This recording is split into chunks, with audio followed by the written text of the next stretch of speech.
요즘은 어린 나이부터 은행이나 주식 계좌 갖고 있는 학생들 많습니다. 경제에 대한 관심이 그만큼 커진 건데 이 정작 학교에선 제대로 배울 기회가 드뭅니다.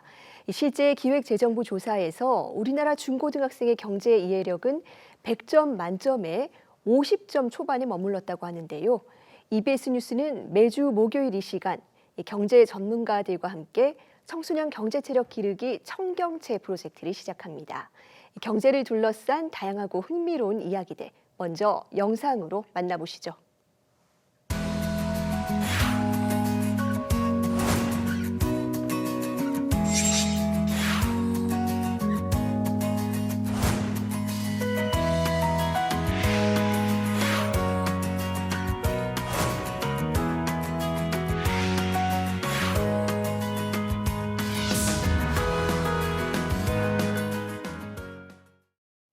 네, 청경채 프로젝트 오늘은 첫 순서로 경제란 무엇인지 그리고 우리가 왜 배워야 하는지 한국은행 경제교육실 만함진 교수님과 이야기 나눠봅니다. 교수님 어서 오세요. 네, 안녕하세요. 네, 경제라는 말 사실 우리가 매일 들으면서도 조금은 낯설게 느껴지는 개념이기도 합니다. 먼저 이 경제가 무엇이고 우리 삶과는 어떤 관계가 있는 건지 설명 부탁드리겠습니다. 네, 우리가 살아가면서 먹고 입고 하고 싶은 것들은 무궁무진합니다. 그런데 안타깝게도 우리가 갖고 있는 돈, 시간, 즉 자원은 늘 부족합니다. 이번 주 용돈으로 10,000원을 받았는데 햄버거를 사 먹을지, 게임 아이템을 살지, 아니면 스카에 가서 공부를 할지 고민이 되죠. 모두 다 살 수는 없잖아요. 뭐든 다 가질 수 있고 다 할 수 있으면 얼마나 좋겠습니까? 우리의 욕망은 끝이 없는데 가지고 있는 자원은 유한하기 때문에 우리는 어쩔 수 없이 선택을 해야 합니다. 우리 사회도 마찬가지입니다. 사람들이 원하는 것을 모두 만들면 좋겠지만 역시 이용할 수 있는 자원이 무한하지 않습니다. 기업들은 어떤 자원을 사용해서 무엇을 만들지 선택을 해야 합니다. 개인이든 사회든 자원이 한정되어 있다 보니 항상 선택의 문제에 부딪히게 됩니다. 한정된 자원을 활용해서 최대한 더 많은 욕구를 충족시킬 수 있도록 선택하는 것, 구체적으로 말하면 무엇을 얼마만큼 생산할지 그리고 어떻게 분배할지 누가 소비하게 할지와 관련된 인간의 활동을 바로 경제라고 합니다. 네, 한정된 자원을 어떻게 하면 효율적으로 사용할 수 있을지 선택하는 과정이 결국 경제라고 할 수 있다는 말씀이신데요. 네, 맞습니다. 그렇다면 경제를 배운다는 건 이 선택을 잘하는 법을 배우는 것이다. 뭐 이렇게 이해를 하면 되는 걸까요? 네, 제대로 정리하셨습니다. 예. 네, 경제를 배워야 되는 이유에 대해서도 한 말씀 부탁드리겠습니다. 네, 우리 삶의 많은 부분이 경제적 선택과 관련됩니다. 용돈으로 무엇을 살지에서부터 우리가 자라서는 어떤 직업을 선택하고 돈을 벌어 어디에 쓰고 얼마를 저축하고 집을 사기 위해 대출을 받고 등등 말입니다. 경제 원리를 알면 우리가 살아가면서 중요한 선택을 해야 할 때 이득과 비용을 잘 따져보고 올바르게 판단하는 데 도움이 됩니다. 좀 더 크게 생각해 보면 경제를 배우면 세상을 더 잘 이해할 수 있습니다.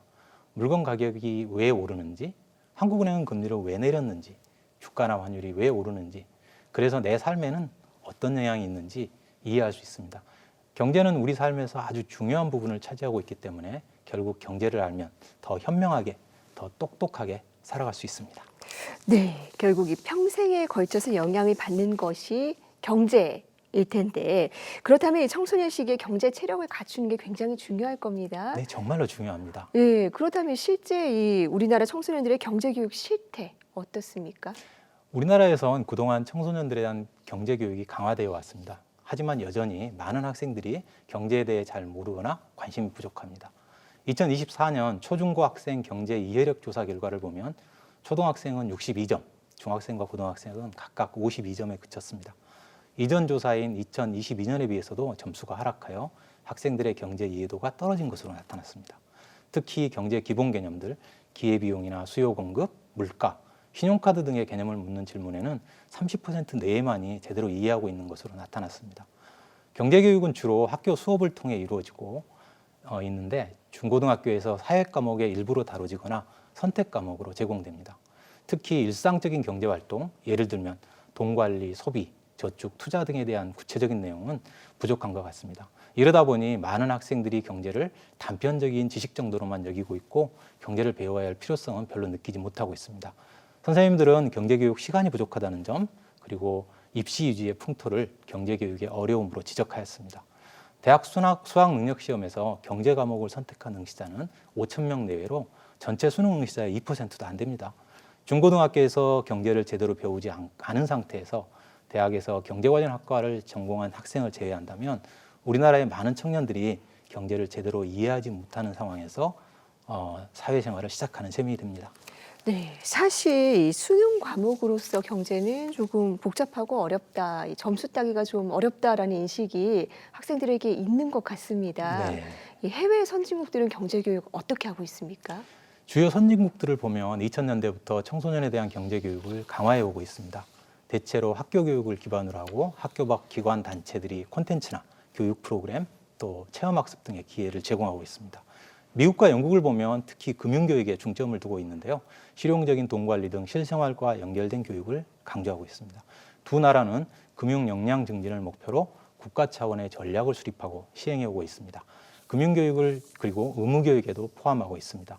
독일 같은 경우는 실용적 경제교육을 지향하여 금융교육, 직업교육 등을 통해 청소년이 경제적 자립 능력을 키우는 데 중점을 두고 있습니다. 일본도 경제적 의사결정과 사회적 책임에 초점을 두고 있고 실제 생활에서 경제적 결정을 내리는 방법을 배우도록 하고 있습니다. 각 나라별로 차이가 있긴 하지만 청소년들이 실생활에서 경제적 의사결정을 잘할 수 있도록 도와주는 방향으로 교육을 강화하고 있는 것입니다. 우리나라도 돈 관리나 소비, 저축, 투자 같은 실생활과 연결된 교육에 보다 중점을 둔다면 학생들의 관심을 높일 수 있을 것 같습니다. 아울러 금융교육을 좀 더 강화할 필요가 있지 않을까 생각합니다. 금융관리 능력은 장기적으로 경제적 자립과 안정적인 생활을 하는데 중요하기 때문입니다.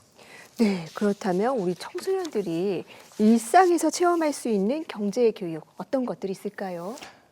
네, 경제는 사실 어려운 것 같지만 그렇지 않다고 생각합니다. 우리 일상생활이 모두 경제와 관련되거든요. 과자를 사러 편의점에 들렀다가 아이스크림도 사고 음료수도 사고 하다가 용돈이 부족해 본 경험이 있으실 거예요. 네. 이런 걸 충동구매라고 합니다. 이럴 때 어떻게 하면 용돈 범위 내에서 소비를 하지? 하고 한번 고민해 보세요. 게임을 할지 숙제를 할지 고민이 될 때 게임을 할 때의 비용과 이득이 무엇인지 따져보다 보면 기회비용에 대해서도 알 수 있습니다. 일상생활 속에서 경제 개념을 찾고 생각해 보는 것, 이것이 바로 경제를 배우는 첫걸음입니다. 경제 개념이 다소 어려울 수도 있거든요. 그럴 때 경제를 재미있게 설명하는 동영상이나 만화 등을 찾아보는 것도 좋습니다. 아무래도 좀 더 쉽게 다가갈 수 있을 겁니다. 한국은행 홈페이지나 소셜미디어에서 제공하는 카드뉴스, 웹툰, 경제교육 동영상을 추천드리고요. 정부도 경제 배움 E+라는 플랫폼을 운영하고 있습니다. 경제 유관기관들이 주최하는 경제 캠프나 경제교육 프로그램에 참가해 보기를 권합니다. 한국은행은 청소년을 대상으로 슬기로운 소비 생활을 권장하는 보드게임 등을 통해 경제를 재미있게 접할 수 있는 참여형 교육도 제공하고 있습니다. 무엇보다 여러분이 실제로 적금 계좌를 만들어 보거나 소액이나마 주식에 투자해 보는 것도 좋습니다. 스스로 경제적 의사결정을 해보면 경제에 대한 생생한 감각을 익힐 수 있습니다.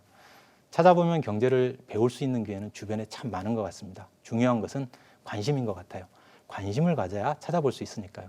청소년 여러분이 경제를 더 잘 이해하여 현명하게 똑똑하게 살아가게 되길 기대합니다. 네, 결국 중요한 것은 관심이다라고 말씀을 해주셨습니다. 네, 맞습니다. 경제를 너무 어렵게만 생각할 필요 없이 매일의 선택을 더 신중하게 고민하는 것이 바로 이 경제교육의 첫걸음이겠죠.